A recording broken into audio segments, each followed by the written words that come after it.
Nilagdaan ni Pangulo Aquino ang proklamasyong nagdedeklara sa 2015 bilang taon ng pagbisita sa Pilipinas. Samantala, dumating na sa bansa ang bagong batch ng mga Pilipinong inilikas mula sa Libya. Samantala, nilinaw ng palasyo na nais lamang ni Pangulong Noynoy Aquino na personal na bigyan ng update. Samantala, asahan na mas maraming trabaho ang magbubukas. Budget Secretary Butch Abad announces the release of 1.13 billion. Samantala, muli namang itinaas sa yellow alert ng National Grid Corporation of the Philippines.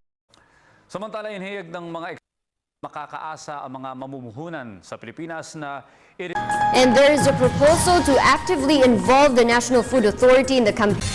Meanwhile, Acting Health Secretary Janet Garin reiterates there was no breach in quarantine protocols. Samantala, ipinakita naman sa isinagawang earthquake drill sa EDSA Guadalupe sa Makati ang mga real-life situations. Oh Lord, our life have been influenced by so many factors, so many events, so many people. Help us to realize, Lord, that we are responsible for our own destiny, that we may not miss, and we must face on achieving our one and only goal in life, you and heaven. If we miss it, we miss everything. All our life, we allowed others to influence us.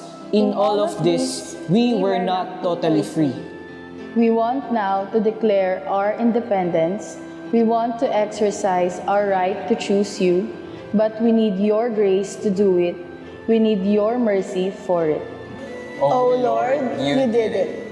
You finished your suffering on the cross, faithful in life, faithful in death, taking the sins of the world upon your sinless shoulders, taking our sins so that we might receive your forgiveness and new life.